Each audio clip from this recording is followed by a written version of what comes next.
नमस्कार दोस्तों, स्वागत है आपके अपने YouTube चैनल संस्कृत अड्डा पर। दोस्तों, आज की जो वीडियो इसमें हम करने वाले हैं आपका TGT, PGT, PRT में जो काव्य शास्त्र जो है उससे संबंधित महत्वपूर्ण क्वेश्चनों को। और आज की जो वीडियो है यहाँ पर हमारी अंतिम जो रहने वाली है, क्योंकि हम यहाँ पर काव्य शास्त्र जो है उसमें 750 की जो क्वेश्चन की सीरीज कर रहे थे, जिसमें आज हम हमारे जो यहाँ पर 750 जो क्वेश्चन है ये कंप्लीट हो जाएंगे। और इससे पहले वाली जो वीडियो थी उसमें हमने आपके 662 जो क्वेश्चन थे उनको कंप्लीट कर लिया था। उनको अगर आप देखना चाहते हैं तो इसे आप हमारे चैनल की प्लेलिस्ट में जाकर देख सकते हैं। और आपका कोई सा भी एग्ज़ाम हो, चाहे आपका जैसे वैकेंसी निकली है एकलव्य मॉडल वाली या फिर DT+B की या कोई अन्य भी जिसमें काव्य शास्त्र से क्वेश्चन पूछे जाते हैं, जिसमें आचार्य मम्मट, विश्वनाथ इस प्रकार के जो कवि हैं, तो ये आपके सभी एग्जामों के लिए महत्वपूर्ण है, क्योंकि इन्हीं के अंदर से ही जो है आपके एग्जाम में क्वेश्चन पूछे जाते हैं, चाहे आपका कोई सा भी एग्जाम हो। और ये जो क्वेश्चन है अलग अलग राज्य में अलग अलग तरीके से जो है यहाँ पर इन क्वेश्चनों को पूछा जा चुका है। और वीडियो शुरू करने से पहले अगर आपने अभी तक हमारे चैनल को सब्सक्राइब नहीं किया तो सब्सक्राइब कर लीजिएगा। और आप हमारा जो टेलीग्राम ग्रुप है उसे भी ज्वाइन कर लीजिएगा। इनका लिंक आपको इस वीडियो के डिस्क्रिप्शन में मिल जाएगा। और सब्सक्राइब करना और टेलीग्राम ग्रुप ज्वाइन करना ये सब कुछ फ्री है, क्योंकि कई बार सोचते हैं कि इनके कोई चार्ज लगता है, तो कुछ नहीं है, ये सब फ्री है आपके लिए। तो हमारा जो यहाँ पर पहला क्वेश्चन है, क्रोते कृतिम प्रीतिम च साधु काव्य निबंधम इति केन कविना प्रयुक्तम, आचार्य भामेन, मम्मटेन, कुंतकेन या फिर माघेन। तो ये क्या लक्षण कह सकते हैं आप यहाँ पर, तो कौन से आचार्य के हैं। और यहाँ पर बात करें तो इसमें जो हमारा आंसर है ऑप्शन रहेगा ये वाला। तो जो आचार्य भामा है उनका है। यहाँ पर आपने इनके लक्षण पढ़े होंगे, धर्मार्थ काम मोक्षेषु व्यचक्षणम क्लासु च क्रोते कृति प्रीति च साधु काव्यम निवेशनम। तो इस प्रकार से जो है इनका यहाँ पर ये इसमें लक्षण जब बताया गया था। और यहाँ पर इसमें क्या है कि अच्छी काव्य रचना करने के द्वारा, अच्छी काव्य रचना के द्वारा पुरुषार्थ, चतुष्टय, धर्म, अर्थ, काम, मोक्ष के अतिरिक्त समस्त कलाओं में निपुण एवं कृति और प्रीति की प्राप्ति होती है। तो इस प्रकार से जो भामा जो है इनके द्वारा ये बताया गया था। और जो यहाँ पर कुछ जो आचार्य हैं इन्होंने जो काव्य शास्त्र में जो काव्य के प्रयोजन बताए थे उनकी संख्या कितनी कितनी है, तो ये एक बार हम देख लेते हैं। जैसे भरत मुनि हैं, उन्होंने 6 बताए थे काव्य के प्रयोजन: धर्म, यश, आयुष, हित, बुद्धि वृद्धि, लोक उपदेश, दक्षता, चरम, विश्रांति, प्राप्ति। तो इस प्रकार से जो है इन्होंने जो भरत मुनि है इन्होंने ये 8 जा बताए थे। और जो भामा है इनके अनुसार जा 4 हैं। कौन कौन से? चतुर्वर्ग प्राप्ति, चतुर्वर्ग फल प्राप्ति, कृति, प्रीति और सकल कला ज्ञान। तो इन्होंने बताए थे ये 4। और जो दंडी है इन्होंने 2 डंडे जो है इन्होंने 1 बताया था। लोक व्युत्पत्ति वामन ने 2 बताए थे। कृति, प्रीति रुद्रट ने 5 बताए थे।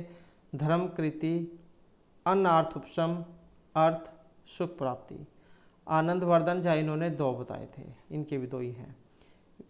विनयन, मुखीकरणम और प्रीति। और कुंतक जो है इन्होंने 3 बताए थे: चतुर्वर्ग फल प्राप्ति, व्यवहार ज्ञान और परम आह्लाद। महिभट्ट ने 2 बताए थे, इनके भी 2 ही हैं। रसमय, सदुपदेश और परम आह्लाद। अभिनव गुप्त जो है इनके 4 हैं: चतुर्वर्ग फल प्राप्ति, जाय समति उपदेश, परमानंद और यश। भोज इनके भी 2 ही हैं: कृति, प्रीति। आचार्य मम्मट इन्होंने 6 काव्य के प्रयोजन बताए थे, जैसे कि हमने पहले क्वेश्चन में पढ़ा है: यश की प्राप्ति, धन की प्राप्ति, लोक व्यवहार, अनिष्ट का निवारण, आनंद की प्राप्ति, कांता समति उपदेश युज्य। तो ये वाले। और जो आचार्य विश्वनाथ है इन्होंने 4 बताए हैं: चतुर्वर्ग फल प्राप्ति है, धर्मार्थ, काम, मोक्ष। तो इस प्रकार से ये काव्य जो है काव्य के प्रयोजन अलग अलग जो आचार्य हैं उन्होंने अपने अनुसार अलग अलग ये बताए हैं। उसके बाद जो हमारा नेक्स्ट क्वेश्चन आ जाता है, अधोलिखितेषु आचार्य कुंतकस्य उक्ति का वर्तते। आचार्य कुंतक की यहाँ पर एक उक्ति है इनमें, काव्यशात्मध्वनि ही वाक्यम रसात्मकम काव्यम वक्रोक्ति काव्य जीवितम या काव्यम यस्य अर्थ कृते। तो यहाँ पर जा कौन सी है, और इनमें देखें तो हमारा ऑप्शन रहेगा बी वाला। तो ये वक्रोक्ति काव्य जीवितम, आचार्य कुंतक जैन को वक्रोक्ति संप्रदाय के लिए जाना जाता है, और वक्रोक्ति जीवितम ये काव्य इन्होंने लिखा था, ये वाला वक्रोक्ति काव्य जीवितम। इसमें उन्होंने रीति, रस, अलंकार, गुण, ध्वनि आदि समस्त काव्य तत्व और मुक्त प्रबंध प्रभृति काव्य रूप में वक्रोक्ति का प्रकाश भर दिया है। तो इनके ज़्यादातर जो एग्जाम में बस यही पूछा जाता है, इनका काव्य कौन सा है, किसके लिए जाना जाता है। तो ये इनका काव्य है और वक्रोक्ति के लिए इनको जाना जाता है।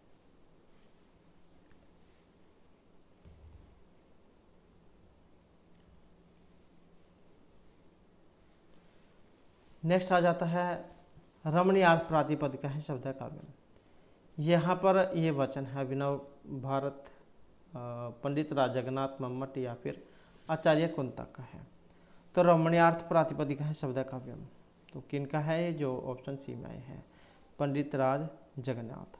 रमणीय अर्थ का प्रतिपादन करने वाला शब्द काव्य कहलाता है।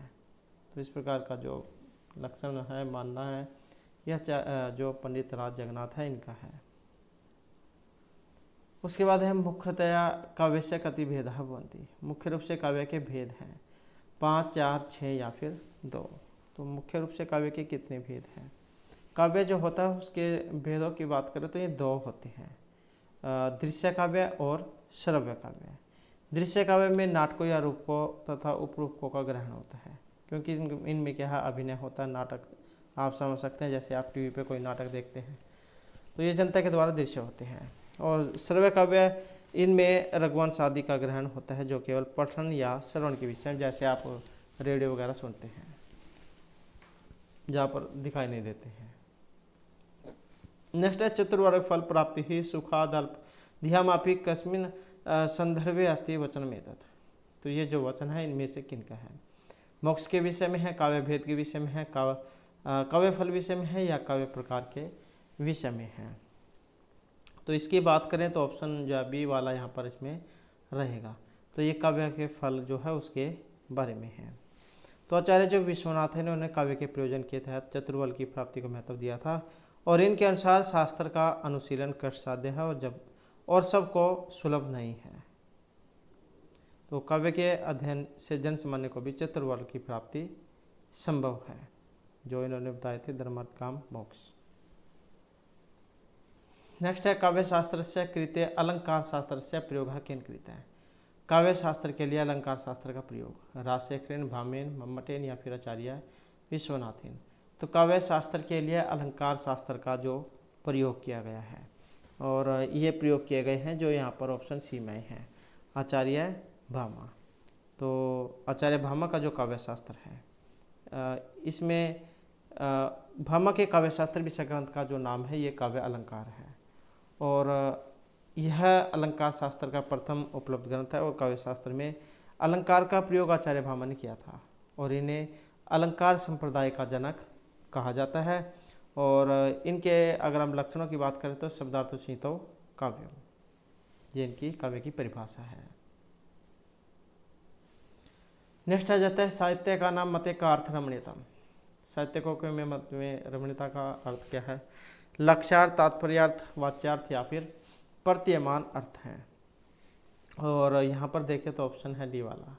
तो इनका जो अर्थ है ये प्रतीयमान अर्थ माना गया है। अर्थात जो साहित्यकार है इनकी मत में प्रतीयमान अर्थ ही रमणीयता का बोध कराता है, और प्रतीयमान अर्थ या ध्वनि रमणी के शरीर अवयवों से प्रस्फुरित होते लावण्य की भांति महाकवियों की वाणी से प्रतिभाषित होती है।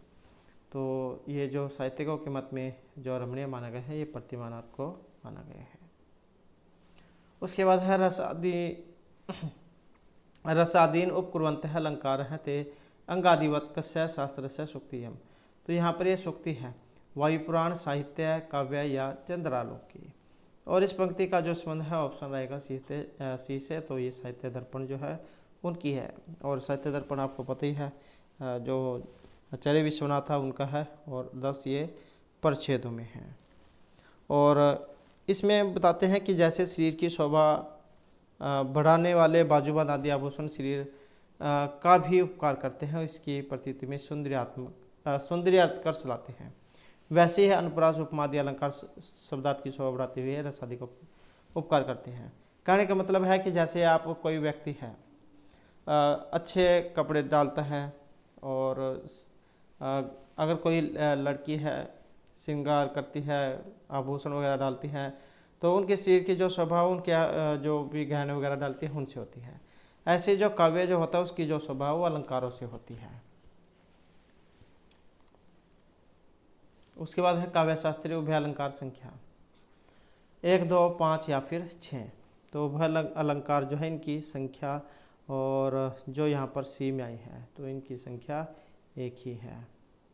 काव्य शास्त्र जो है इसमें एक ही उभय अलंकार माना गया है, और जिसे पुनरुक्त वद आभास अलंकार कहा गया है। ये वाला पुनरुक्त वद आभास, ये वाला पुनरुक्त वद आभास अलंकार।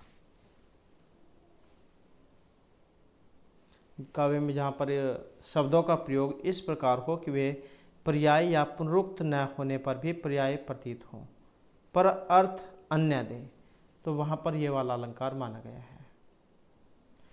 उसके बाद है शब्द साम्य वैषम्यपि समरसयत कृत्य अलंकार से लक्षण।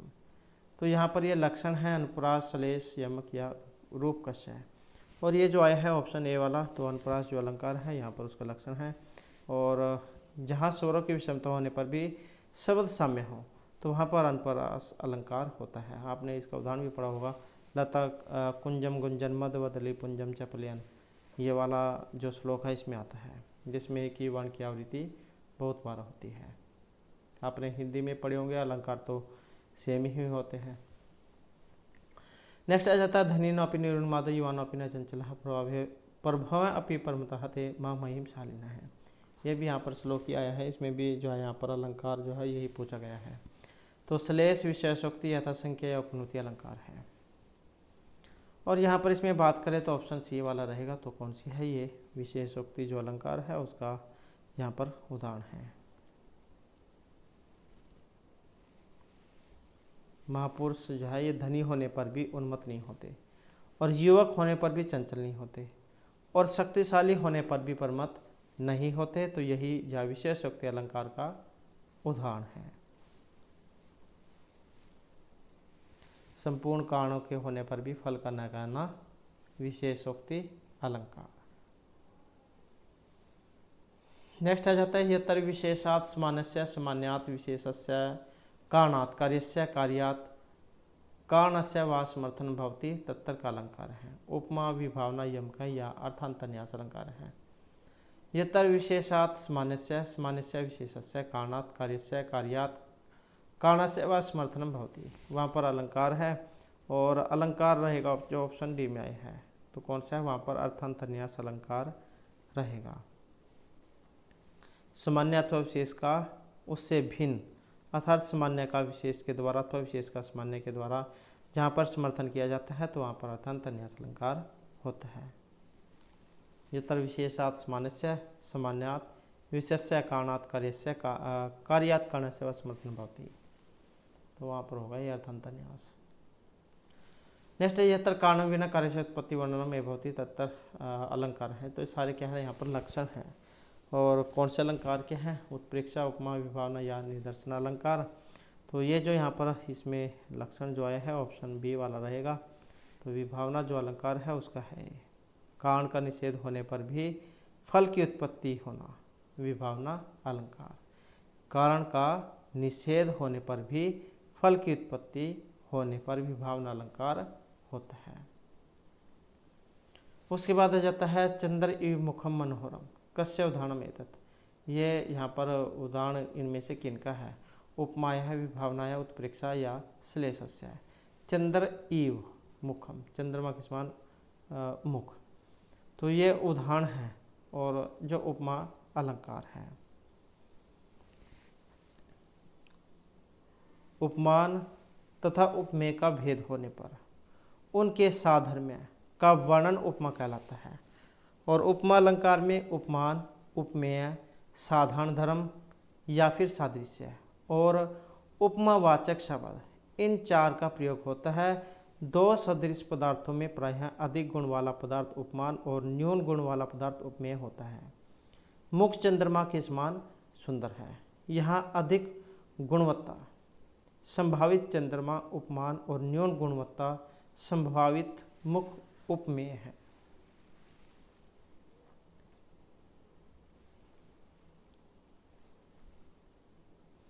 जैसे यहाँ पर ये ई वाय है, ऐसे ही अगर यथा हो तो वहाँ पर फिर ये जो उपमा अलंकार होता है।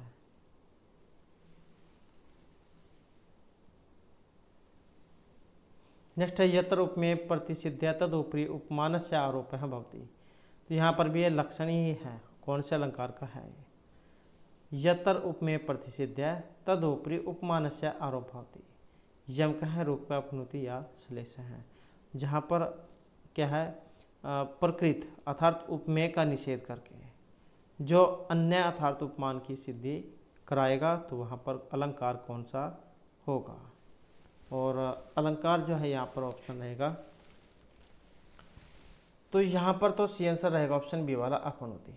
अब आप यहाँ पर इसमें देख रहे हो कि यत्र उपमेय से प्रतिसिद्ध तदुपरि उपमान से आरोप होने में रूपक अलंकार भी होता है, कि जहाँ उपमेय में उपमान का आरोप हो तो वहाँ पर रूपक अलंकार होता है।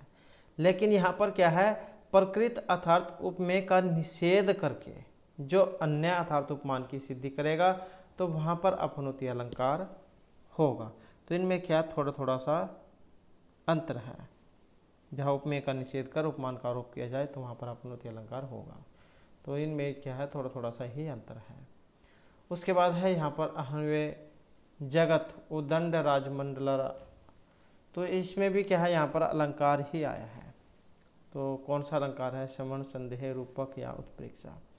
तो यहाँ पर देखें तो ऑप्शन रहेगा बी वाला। तो यहाँ पर क्या है, इसमें रूपक अलंकार रहेगा। जहाँ भेद से रहित उपमान का उपमेय में आरोप हो परंतु उपमेय के स्वरूप का निषेध करने वाला कोई शब्द नहीं आता, तो वहाँ पर रूप अलंकार होता है। जैसे यहाँ पर ये उदाहरण इसका आया है, इसमें उपमान और उपमेय में भेद रहित आरोप होने से यह रूपक अलंकार का उदाहरण है। उसके बाद है यत्र रस है अलंकार रूपेण कस्यचित् वाक्यार्थस्य स्वभाव वर्धिति तत्र किम भवति। तो यहाँ पर भी वैसे ही है, जहाँ रस अलंकार से कहे गए वाक्यार्थ की शोभा को बढ़ाते हैं। तो रीति ही रस अलंकार विच्छेद रसवद अलंकार है, रस विहीन अलंकार है। यत्र रस अलंकार रूपेण कस्यचित् वाक्यार्थस्य स्वभाव वर्धिति, जहाँ पर रस किसी अलंकार की वाक्यार्थ की शोभा को बढ़ाते हैं, तो वहाँ पर जो अलंकार है रसवद अलंकार वहाँ पर होगा। तो जहाँ रस अलंकार रूप से कहे गए वाक्यार्थ की शोभा को बढ़ाते हैं, तो रसवद अलंकार वहाँ पर होगा। उसके बाद है साहित्य शास्त्र से प्रसिद्धम नाम अनंतरम किम अस्ति। साहित्य शास्त्र का जो प्रसिद्ध नाम है, इसके अलावा क्या है। शब्द शास्त्रम, अलंकार शास्त्रम, साहित्य वृत्ति ही या समाज शास्त्रम। तो इसमें जो माना गया है ये ऑप्शन जो सी में आया है, तो ये अलंकार शास्त्र है। तो साहित्य शास्त्र के आरंभिक युग में अलंकार उपमा, रूपक, अनुप्रास आदि जो अलंकार हैं ही काव्य का सर्वस्व माना जाता था, जिसके अभाव में काव्य उष्णताहीन अग्नि के समान निष्प्राण और निर्जीव होता है। तो अलंकार के गंभीर विश्लेषण से एक और वक्रोक्ति का उद्भव हुआ और दूसरी ओर अर्थ की समीक्षा करने पर ध्वनि के सिद्धांत का स्पष्ट संकेत मिला। इसलिए जो रस, ध्वनि, गुण आदि कव्यता का प्रतिपादन होने पर भी अलंकार प्राधान्य दृष्टि के कारण आलोचना शास्त्र का नाम अलंकार शास्त्र पड़ा। तो यहाँ पर जो है इसमें अलंकार शास्त्र जो है माना गया है। तो साहित्य शास्त्र के आरंभिक युग में अलंकार ही काव्य का सर्वस्व माना जाता था। उसके बाद है निम्नलिखितेषु का प्रकार अभिनय से नास्ति। यहाँ पर अभिनय का एक प्रकार नहीं है, विस्मय, आंगिक, आहार्य या सात्विक। और ना अस्थि नहीं है, जो ये ऑप्शन 1 में आया है, विष में है। तो विष में क्या है, अभिनय के प्रकार में शामिल नहीं है, जबकि ये आहार्य, आंगिक, सात्विक, वाचिक, तो इनको माना गया है। उसके बाद है नाट्यशास्त्र वीर रसस्य का वर्ण है। नाट्यशास्त्र में जो वीर है, वीर रस, तो इसका वर्ण है कपोता, नील है, पीता या फिर गौर है। और जो 9 रस आपने पढ़े होंगे, श्रृंगार, हास्य, करुण, रौद्र, वीर, भयानक, विभत्स, अद्भुत और शांत रस, तो ये वीर रस उन्हीं में से है। तो यहाँ पर क्या है, जो नाट्यशास्त्र की इनका है आचार्य जो भरतमुनि है उनका है। तो नाट्यशास्त्र में वीरस का जो वर्ण है ये गौर माना गया है, जबकि कपोत वर्ण करुण रस का, पीत वर्ण अद्भुत रस का, नील वर्ण विभत्स रस का और कृष्ण वर्ण भयानक रस का माना गया है। मतलब जैसे जैसे किसी के हाव भाव होते हैं, जैसे किसी के डर में कैसे शरीर के हाव भाव होते हैं, किसी के आप मुख को देखकर ही पहचान जाते हैं कई बार कि ये में से कुछ छुपा रहा है या इसने कोई गलती की है। तो शरीर के हाव भाव से कई बार जो है व्यक्ति का पता लग जाता है। उसके बाद है नाट्यशास्त्र से चतुर्थ वृत्ति कास्ती, कैसिकी, कौशिकी, कैसिकी या कुशावती। नाट्यशास्त्र की चतुर्थ वृत्ति यहाँ पर मानी गई है और जो ये ऑप्शन बी में आई है तो ये कैसिकी है। आचार्य जो भरतमुनि हैं उन्होंने नाट्यशास्त्र में 4 वृत्तियाँ मानी थी, सातवती, भारती, आर्भटी और कैसिकी। सुकुमार वेशभूषा से विचित्र, स्त्रियों एवं गीत नृत्य आदि की बहुलता, स्त्री पुरुषों के श्रृंगारिक चेष्टाओं से युक्त श्रृंगार प्रधान वृत्ति कैसिकी होती है। उसके बाद है महाकाव्यम कस्य भेदास्ति। महाकाव्य में भेद है गद्य, दृश्य, पद्य या रूपक का। तो महाकाव्य किसका भेद है, और ये जो है ऑप्शन बी माना गया है। यहाँ पर पद्य का भेद इसमें माना गया है, जिसमें सर्गों का निबंधन हो तो उसको महाकाव्य कहा जाता है, सर्गबंधो महाकाव्यम। महाकाव्य में देवता या सदृश क्षत्रिय जिसमें धीर, उदात आदि गुण हो नायक होगा। कहीं एक वंश के अनेक सतकुलीन राजा भी नायक होते हैं। श्रृंगार, वीर और शांत में से कोई एक अंगी रस होता है और अन्य सभी रस अंग रूप में होते हैं। प्रत्येक सर्ग में एक छंद वाले पद्य रहते हैं, किंतु अंत में छंद परिवर्तन होता है। उसके बाद है काव्य प्रकाश में तात्पर्य अर्थवापी के सूचित में किसके मत का संकेत है, न्यायिक, मीमांसक, व्याकरण या फिर वैष्णव का। तो इसमें जो यहाँ पर जो माना गया है, जो ये ऑप्शन सी में आए हैं, तो ये मीमांसक जो है उनका है।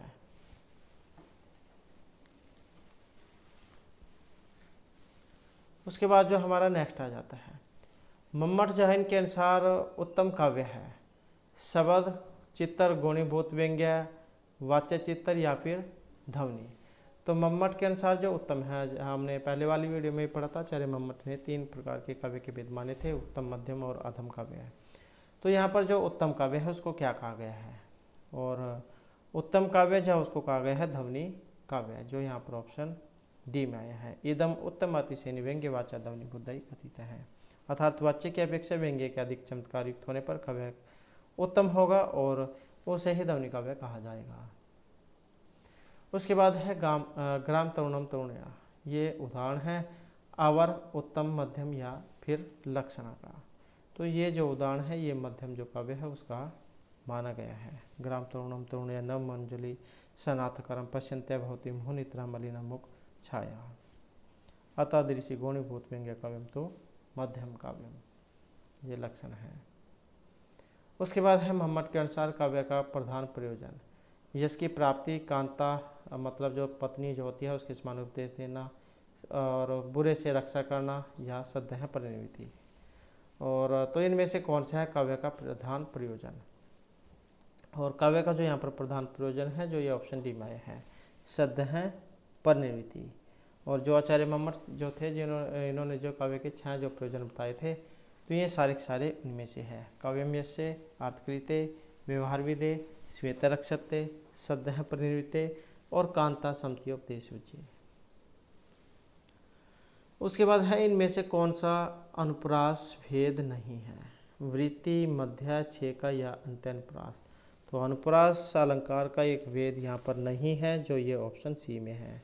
तो मध्य वाला कोई यहाँ पर नहीं माना गया है। अनुप्रास के मुख्यतः दो भेद माने गए थे, वर्ण अनुप्रास और पद अनुप्रास।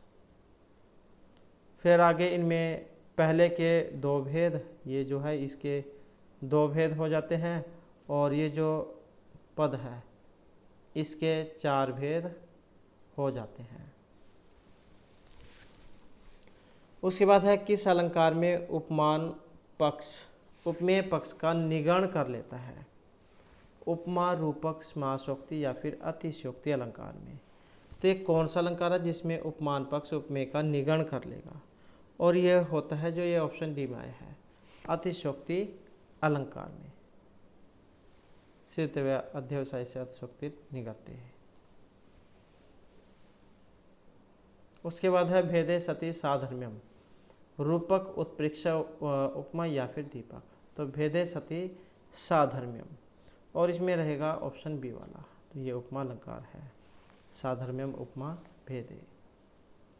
उसके बाद है किस अलंकार में कारण होने पर भी कार्य नहीं होता। किस अलंकार में कारण होने पर भी कार्य नहीं होता। विशेषोक्ति, विभावना, समासोक्ति या फिर व्यतिरेक अलंकार में। जो ये ऑप्शन ए में आया है, तो ये विशेषोक्ति अलंकार है। विशेष उक्तिर्खंडेषु कारणेषु फलवाच्य है। तो इसमें क्या है, कारण होने पर भी कार्य नहीं होगा। नेक्स्ट है भूत एवं भावी घटनाओं की सूचना देने वाला जो नाट्य प्रयोग है क्या है। जो घटनाएं पहले होगी है या फिर जो आगे होंगी उनके बारे में जो बताता है। तो ये जनांतिक, विस्कंबक, अपवारित या आकाशभाषित होती हैं, और इनको जो ऑप्शन रहेगा बी वाला, तो ये विस्कंबक इनको कहा जाता है। और विस्कंबक का जो प्रयोग है सदैव अंक के प्रारंभ में होता है, मध्यम कोटि का इसमें पात्र होता है। और शुद्ध विस्कंबक की जो भाषा है यह सदैव संस्कृत होती है। कौन सी होगी, संस्कृत। उसके बाद है श्रृंगार रस में कौन सी वृत्ति का प्रयोग होता है। कैसिकी, आर्भटी, सातवती या फिर भारतीय वृत्ति का। तो श्रृंगार रस में कौन सी वृत्ति होगी, और इसमें जो मानी गई है ये ऑप्शन ए वाली। तो कैसिकी वृत्ति इसमें होती है। श्रृंगारे कैसिकी, वीरे सातवती, आर्भटी पुनः, रसे रौद्रे च विभत्से वृत्ति ही सर्वत्र भारती ही। इस प्रकार की वृत्तियाँ मानी गई है। उसके बाद है ध्वन्यालोक में काव्यात्मा से अर्थ है, अभिप्राय है। अब वैसे नहीं आपको पता है तो ध्वन्यालोक से आप देख पाएंगे कि इनका है ये। तो जो ऑप्शन बी में आए हैं प्रतीयमान अर्थ, तो जो और किन का है ध्वन्यालोक, आचार्य आनंद वर्धन का। और इनका लक्षण काव्यात्मा ध्वनि आपने पढ़ा ही होगा। तो यही जाए यहाँ पर इसका प्रतीयमान अभिप्राय लिया गया है। उसके बाद है अधोलिखित युग्म में कौन सा युग्म है जो विरोधी होकर भी एक दूसरे का अनुपूरक है। ये भी लक्षण ही है यहाँ पर, जो विरोधी होकर भी एक दूसरे का अनुपूरक है। और ये कौन सा है, उपमा, उत्प्रेक्षा, रूपक, विभावना, विशेषोक्ति, काव्यलिंग, परिसंख्या। विरोधी होने पर भी दूसरे के अनुपूरक हैं, और जो ये ऑप्शन डी में आए हैं, विभावना और विशेषोक्ति। नेक्स्ट है रस निष्पत्ति के प्रसंग में भुक्तिवादी आचार्य है।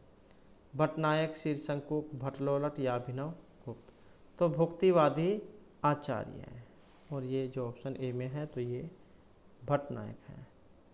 और भट्टलोलट ये उत्पत्तिवादी हैं,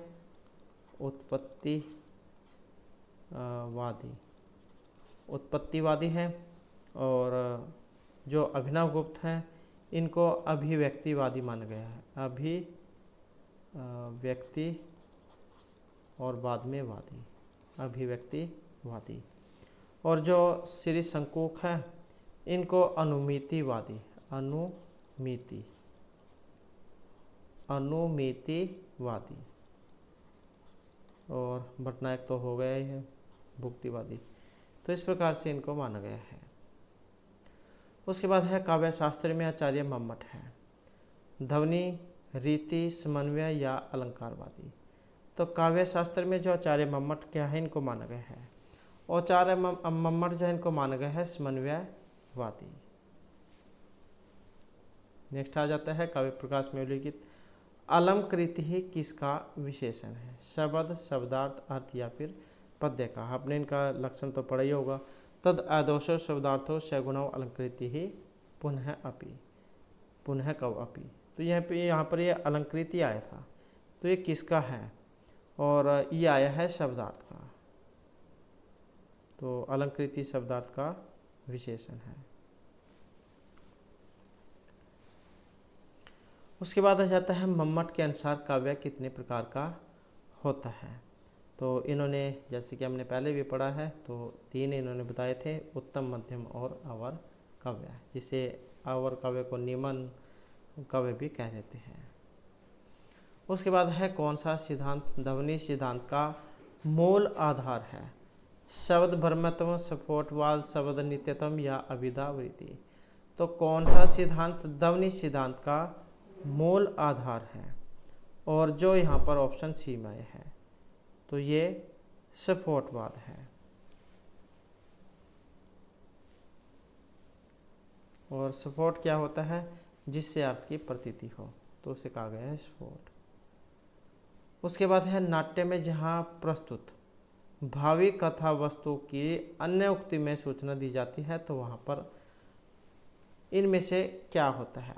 तो ये नाट्य नाटक जहाँ उसमें से है, हमने रूपक के जो 10 भेद पहले पढ़े थे। तो ये पताका है, आधिकारिक है, पताका या फिर प्रकरण है। तो नाट्य में जहाँ प्रस्तुत भावी कथा वस्तु की अन्य उक्ति में सूचना दी जाती है, तो उसको पताका स्थानक कहा जाता है। नाटक में जहाँ प्रस्तुत भावी कथा वस्तु की अन्य उक्ति में सूचना दी जाएगी। उसके बाद है रूपक में भूत अथवा भावी घटनाओं की सूचना जहाँ पर मध्यम पात्रों के द्वारा दी जाती है, तो उसे कहा जाता है। अब जैसे कि इसी से मिलता जुलता क्वेश्चन हमने पहले भी पढ़ा था, उसमें जब मध्यम नहीं था, तो एग्ज़ाम है, इस किसी प्रकार से एग्ज़ाम में पूछा जा सकता है, तो आपको पता ही होना चाहिए। तो क्योंकि हमने पहले भी क्वेश्चन किया था हाल ही में, तो ये विस्कंबक होता है। उसमें मध्यम नहीं था, तो क्योंकि विस्कंबक की पहचान ही है, उसमें मध्यम पात्र भी होता है, संस्कृत बोलने वाला है, तो इस प्रकार से जो है यहाँ पर ये मध्यम पात्र के द्वारा सूचना दी जाती है। और सदैव 1 अंक में प्रारंभ होता है। और मध्यम जाए कोटि के पात्र होते, मध्यम कोटि के पात्र होता है इसमें। और शुद्ध विस्कंबक की भाषा संस्कृत। उस नेक्स्ट आ जाता है फलागम की परिगणना होती है अर्थ, प्रकृति, नाट्य, कार्य या अर्थोक्षेप में। तो यहाँ से आप समझ सकते हैं, वैसे नहीं आपको पता लगता है ये फलागम किस में आता है, क्योंकि हमने पहले भी जब क्वेश्चन किया था ये, तो किसके अंतर्गत आता है फलागम? तो ये आता है कार्य की अवस्थाओं के अंतर्गत, जिनकी संख्या 5 मानी गई थी। आरंभ, यतन, प्राप्ति आशा, नियताप्ति और फलागम। एग्जाम में या तो आपको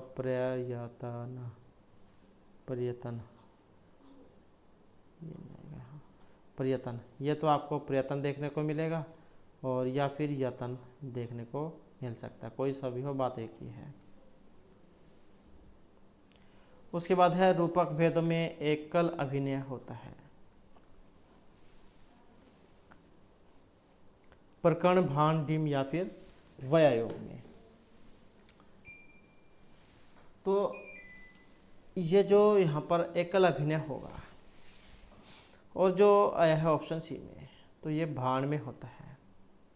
भाण है तो दुर्चरितम स्व अनुभूतम प्रेरणवा यत्रोपण्य उदेक है निपुण पंडितों वीट है। तो रूपक में एकल अभिनय भाण में होता है। और ये रूपक के जो 10 वेद है उनमें से है। उसके बाद है आचार्य धनंजय ने 10 रूपक में नागानंद के नायक जिमुतवान को क्या माना है? धीर प्रशांत, धीर ललित, धीर उदात या धीर उदत। तो इनको जो माना गया है, ये जो ऑप्शन बी में है, तो ये धीर उदात इनको माना गया है। तो आचार्य धनंजय ने 10 रूपक में नागानंद के नायक जिमुतवान को धीर उदात कोटि का माना था। तो ये आपको पता होना चाहिए। धनंजय का क्या है, 10 रूपक है। और इनका के द्वारा रचित क्या है, नागानंद जो नायक है। इसमें नागानंद जो नाटक है इसमें नायक हैं ये वाले जीमूतवान।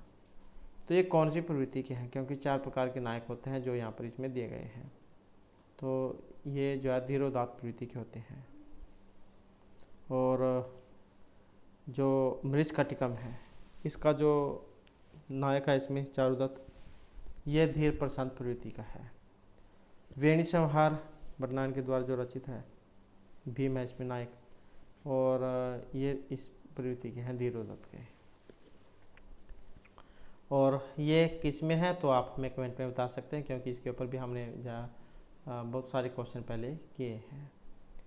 उसके बाद है मम्मट के अनुसार व्यंग्य रूप प्रयोजन में अपरिहार्य है, व्यंजना तात्पर्य अभिदया रूढ़ी। तो मम्मट के अनुसार व्यंग्य रूप प्रयोजन में अपरिहार्य है, और जो ये ऑप्शन ए में आए हैं तो ये व्यंजन है।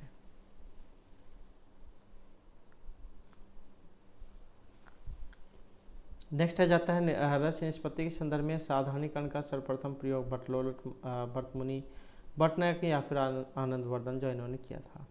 और यहाँ पर देखिए तो ऑप्शन रहेगा बी वाला, तो ये है भट्टनायक। उसके बाद है अभिनवगुप्त के मत अनुसार रस प्रतीति निर्विकल्पक, उभयात्मक, सविकल्पक या फिर ज्ञाप्य है। और इनके अनुसार देखिए तो ऑप्शन जो है यहाँ पर ये ऑप्शन जो है सी वाला इसका रहेगा, तो ये उभय स्वरूप मानी गई है।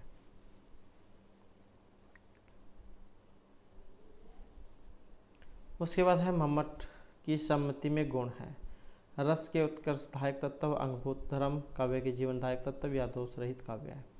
तो मम्मट की सम्मति में गुण है, और गुण जो है ऑप्शन ए वाले हैं, तो ये रस के उत्कर्षदायक तत्व इनको माना गया है। आपने इसमें पढ़ा भी होगा, ये रसस्यंगीनो धर्मा शौर्याद्यवात्मन है उत्कर्ष हेतु महते सिहो अचर्षित्यो गुण। तो ये रस के उत्कर्षदायक तत्व है। उसके बाद है शब्दगत एवं अर्थगत 20 गुणों के प्रतिपादक जो आचार्य हैं भामा, रुद्रट, रुयक या फिर वामन। शब्द और अर्थ 20 गुणों के प्रतिपादक आचार्य हैं, और ये हैं जो ऑप्शन डी में आए हैं। तो कौन है आचार्य वामन।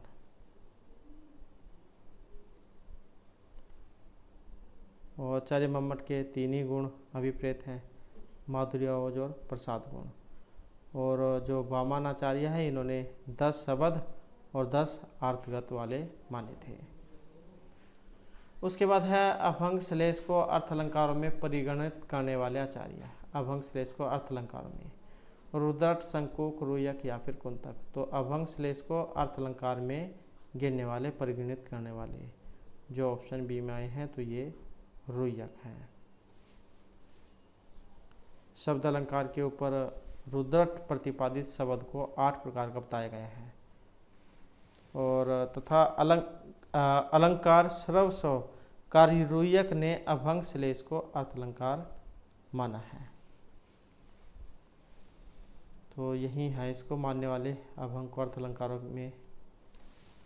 उसके बाद है सकल कलम परम एतत् जातम संप्रति सुधांशु बिंबम इव। मम्मट के अनुसार प्रधान अलंकार यहाँ पर इनमें कौन सा है, और यहाँ पर जो इसमें आया है ये ऑप्शन ए वाला, तो उपमा अलंकार, साधर्म में उपमा भेदे। उसके बाद है उत्कृष्ट कवि कल्पना की स्थिति में अलंकार, उपमा, उत्प्रेक्षा, रूपक या फिर श्लेष अलंकार। और यहाँ पर जो आया है ऑप्शन सी वाला, तो उत्प्रेक्षा अलंकार। लक्षण क्या है, संभावना मात्र उत्प्रेक्षा परिकृतस्य स्मेनियत, प्रकृति की सम के साथ संभावना अतः संदेह उत्प्रेक्षा अलंकार। उसके बाद है उपमेय को असत्य सिद्ध कर, उपमान को सत्य रूप से स्थापित करने में अलंकार, रूपक, निदर्शन, व्यतिरेक या अपनुति। तो उपमेय को असत्य सिद्ध कर, उपमान को सत्य रूप से स्थापित करने में अलंकार, और यह है ऑप्शन डी वाला अपनुति अलंकार। तो उपमेय को असत्य सिद्ध कर, उपमान को सत्य रूप से स्थापित करने में अपनुति अलंकार होगा। लक्षण क्या है, संस्कृत में जैसे प्रकृतम यत् निषिध्य अन्यथ साध्यते सातव अपनुति ही। उपमेयम सत्यम कृत्वा उपमानम सत्यता यत् स्थाप्यते सातव अपनुति। नेक्स्ट है प्रस्तुत में प्रस्तुत का परिस्फुरण होने पर अलंकार, समासोक्ति, विशेषोक्ति, अतिशयोक्ति या विनोक्ति। तो प्रस्तुत में अप्रस्तुत का परिस्फुरण होने पर अलंकार होता है और इसमें जो अलंकार है ऑप्शन ए वाला, पर उक्ति भेद कै श्लिष्टई समासोक्ति। तो प्रस्तुत में अप्रस्तुत का परिस्फुरण होने पर समासोक्ति अलंकार होता है। उसके बाद है अध्यवसाय के सिद्ध होने पर अलंकार, पर्यायोक्ति, सभाओक्ति, अतिशयोक्ति या फिर सहोक्ति। तो अध्यवसाय के सिद्ध होने पर जो अलंकार होता है वहाँ पर अतिशयोक्ति अलंकार होता है। सिद्ध तव्य अध्यवसाय से अतिशयोक्ति निकलते हैं।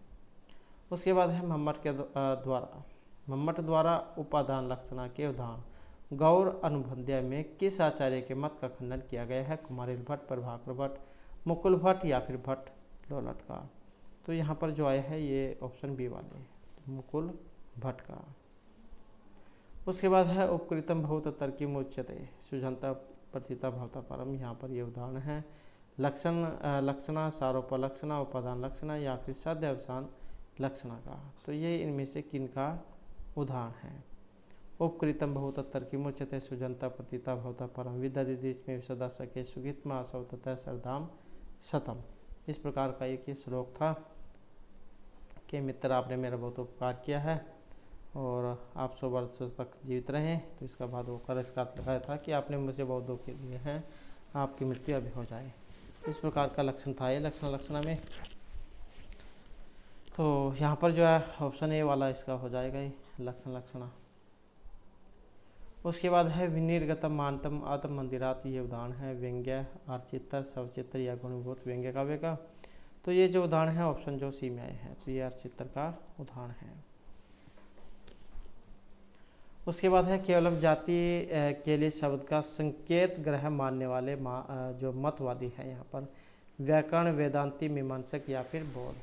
तो केवल जाति के शब्द का संकेत ग्रहण मानने वाले, और ये जो ऑप्शन बी में है तो ये मीमांसक है।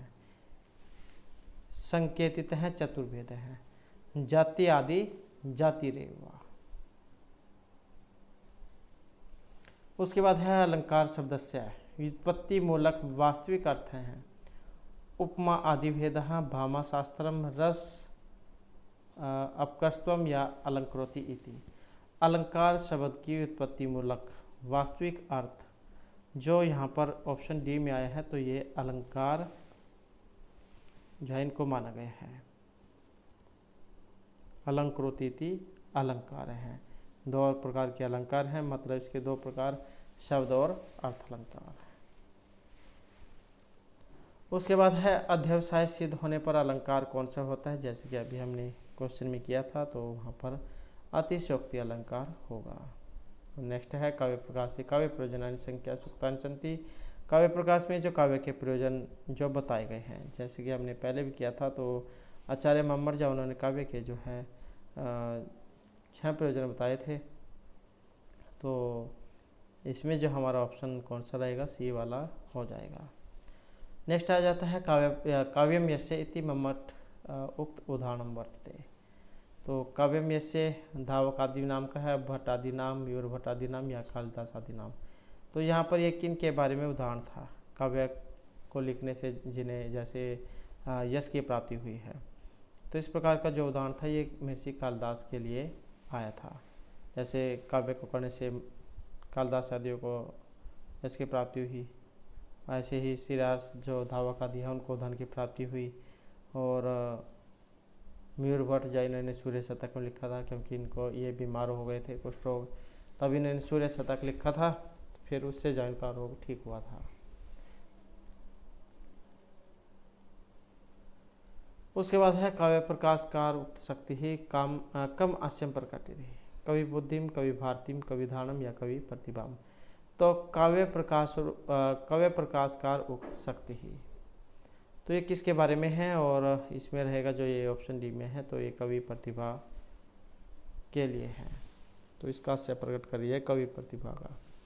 उसके बाद है रस निष्पत्ति प्रसंगे साधारणीकरण सिद्धांत से अवधारणा प्रथम केनाचार्य ने प्रवर्तिता। तो रस निष्पत्ति के बारे में, और इसमें हमारा सी आंसर है ऑप्शन बी वाला, तो ये भट्ट नायक है। नेक्स्ट आ जाता है भाणकस्य माविशिष्य भाग। ये भाण है, महाकाव्य में है, ऐतिहासिक के अंतर्गत है, नाट्य में है या मुक्त वाङ्मय का है। तो यहाँ पर देखें तो हमारा ऑप्शन जो है सी वाला रहेगा। ये तो किसका है? ये नाट्य का है। नाटक मत प्रकरणम भाण योग काढ़ ये हमारी अंकविति प्रश्नमिति रूपकाणी 10। उसके बाद है उपमान उपमेय प्रकार से सत्य अलंकार है भवती। तो इसमें अलंकार होता है उपमानादि यद अन्य से व्यतिरेक स एव स। तो कौन सा का व्यतिरेक अलंकार। नेक्स्ट है धवन्यालोकस्य प्रथम उद्योते ध्वनि स्वरूपम निरूपत। तो धवन्यालोक किस में है? उद्योतों में है। और तो यहाँ पर ये इसमें ध्वनि के स्वरूप किस में है? द्वितीय कारिका में है, त्रयोदश, पंचम या चतुर्दश, कौन सी कारिका में है? तो यहाँ पर जो आया है ये ऑप्शन सी वाली। तो ये त्रयोदश जो कारिका है इसमें आया है। तो ध्वन्यालोक का जो प्रथम उद्योग होता है इसमें ध्वनि स्वरूप को 13वीं जो कारिका है इसमें निरूपित किया गया है। और किन का है ये ध्वन्यालोक? आचार्य आनंदवर्धन का जो उद्योतों में है। 4 उद्योग है इसमें। नेक्स्ट आ जाता है लिप तीव्र मंगनी वर्षित वज्रमन है सत्पुरुष दृष्टि फलताम गता। ये वेरी इंपॉर्टेंट श्लोक। और अलंकार कौन सा है इसमें? तो अलंकार है ऑप्शन सी वाला, उत्प्रेक्षा अलंकार। उसके बाद आ जाता है वापिम सुनातुम इतो गतासीन पुनस्तस्याधमस्य अंतिकम इत्यत्र कह कव्य भेद है। गुणीभूत व्यंग्य लाक्षणिक है, व्यंग्य प्रधान है, ये चित्रात्मक चित्र है। तो यहाँ पर एक सखी जो पानी लेने के लिए जाती है, लेकिन वो पानी लेने के लिए न जाकर कहीं दूसरी जगह ही चली जाती है अपने प्रिय से मिलने के लिए। तो इस प्रकार की बातें यह एक श्लोक जो है उसमें कही गई थी। तो यहाँ पर ये कौन से लक्षण के बारे में है? तो ये फिर व्यंग्य को लेकर कहा गया था। नेक्स्ट है काव्य हेतु विषय मम्मट रीत्या किम साधु वर्तते। इति हेतु काव्य हेतु है, त्रय हेतु है या मम्मट वो काव्य हेतु हो।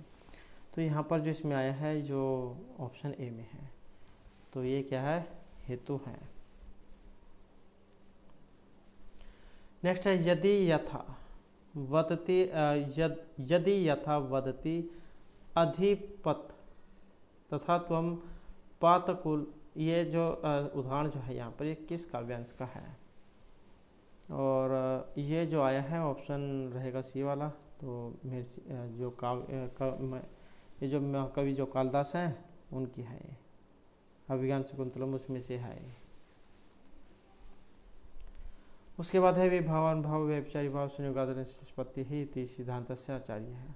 अभिनव गुप्त हैं, भट्ट हैं, भट्ट लोलट है या फिर कविराज विश्वनाथ हैं। तो ये नाट्य शास्त्र जो उसमें से है, तो किसका है? ऑप्शन जो सी में है, भरत मुनि। इनके अनुसार जो ये विभाव अनुभाव संचारी भाव जो है इनसे रस की उत्पत्ति मानी गई है। उसके बाद है मम्मटेन उक्ता नास्ति। यहाँ पर मम्मट जैन के द्वारा एक नहीं कहा गया है। अब जो ये कौन सा है? भारती कवि जयति लक्ष्यम न मुख्यम स्थायी भाव रस्यमृत या वाक्यम सात्मकम काव्यम। तो मम्मट की एक नहीं है, जो ये ऑप्शन डी में है, क्योंकि ये विश्वनाथ जौन की है। तो इसी कारण से ऑप्शन डी। उसके बाद है भरतनाट्य शास्त्र की नाट्य उद्देश्य में नास्ति। भरत मुनि का नाट्य शास्त्र है, एक नाट्य का उद्देश्य नहीं है। अब ये कौन से वाला है? जो ऑप्शन बी में है, सेवा समायोजन। और नाट्य शास्त्र कितने अध्याय में है? तो ये 36 अध्याय में है। नेक्स्ट है अनुनय अतिरिक्तम मनोहारिणी अवस्थिति युक्ति के ग्रंथेन संबंधा। तो ये जो उक्ति है यहाँ पर इसका संबंध बताना है। और इस पंक्ति का जो संबंध है ये ऑप्शन बी से है, तो ये वक्रोक्ति की है।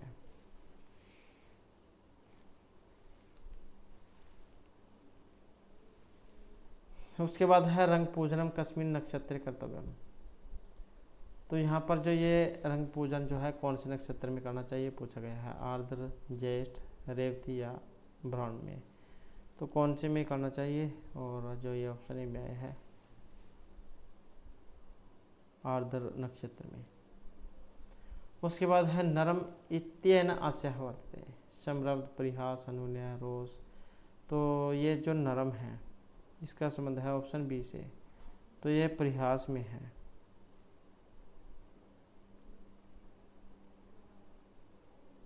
और ये जो नरम है प्रतिमुख नामक जो संधि है उसके जो 13 संधि के अंग है उनमें से है। विलास है परिसर्प है, विधुतम सम नरमणि, नरम धूति ही प्रगमनम, निरोध है प्रिय उपसानम। विलास परिसर्प विधुत सम नरम, नरम धूति प्रगमन निरोध प्रिय उपसान, वज्र पुष्प उपन्यास वर्ण संहार। तो ये प्रतिमुख संधि के 13 अंग हैं, तो ये इसी में से है ये नरम। उसके बाद है प्रकरणे नायिका भी तुम्हारते, प्रकरण में नायिका होती है तो इनमें कौन से वाली होगी, कुलजा वैश्या, कुलजर वैश्या दोनों, या फिर ये सभी। तो प्रकरण में जो नायिका होती है तो ये सभी वाली होती है, जिसमें कुलजा और वैश्या दोनों होंगी। उसके बाद है विधि इति रूपकम भेद वृत्ति होती, तो विधि जो है ये रूपक के भेदों में से है। सातवती है, आरभटी है, भारती या फिर कैसिकी है। और इसमें देखें तो जो है ऑप्शन डी जो हमारा यहाँ पर रहेगा, तो कौन सी है, ये कैसिकी है इसमें। उसके बाद जो नेक्स्ट है यहाँ पर वक्रोक्ति अलंकार उक्तवात इति प्रतिपादिता विश्वनाथन खंडम कृतम। तो यहाँ पर है किसके बारे में है, कुंतक, वामन, आनंदवर्धन या फिर भामह। और इसमें देखें तो जो ऑप्शन रहेगा ये वाला, तो जो आचार्य जो कुंतक है यहाँ पर ये इनका है।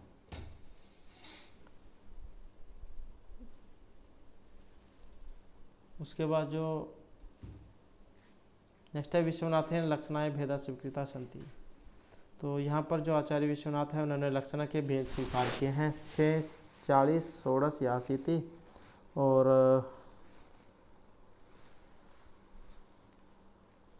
तो शायद यहाँ पर एक रह गया था, ये वाक्य में सात्मकम काव्यम, तो किनका है, ये जो ऑप्शन सी में है, तो ये विश्वनाथ का था।